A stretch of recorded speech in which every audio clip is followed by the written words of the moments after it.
دای میرداد د میدان وردګو یو له لرې پرتو ولسوالیو څخه ده. د دغې ولسوالۍ اوسیدونکي وایي د اسلامي امارت پر راتګ سره یې ټولنیزو خدماتو ته لاسرسی اسانه شوی دی او پر وینا یې چې د ژمي پر راتګ سره یې مسؤلین وخت نه وخت د جوړ او ناجوړ پوښتنه کوي. والی صاحب ناراضی و خوشحال یورغلی و کوچه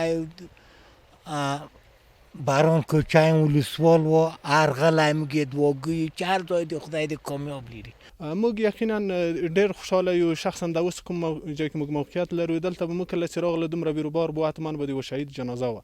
نن چې د امارت اسلامي مشران راځي د موږ پوښتنه کوده د دوی یو شفقت او موږ د احساسوو چې موږ دوی نه یو هیر کړي.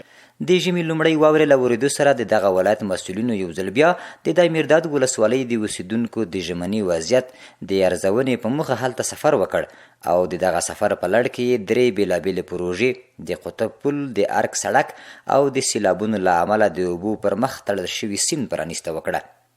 خوښ او خوشحاله یاستو چې په داسې جلسه کې موږ اشتراک کوو چې هغه د څو پروژو د تکمیل افتتاح ده. کومه وس طاقت چې د ولایت مقام سره وي هغه انشاءالله عزیزه له تاسې نه موږ نه دریغ کوو. مسؤلین وایي د ژمي راتګ ته یې بشپړ چمتووالی نیولی او ټولې لویې لارې به د خلکو د تګ راتګ پر مخ پرانیستې وي او دغه راز یې اړمنو کورنیو ته د ژمنیو مرستو ترتیبونه هم برابر کړي دي.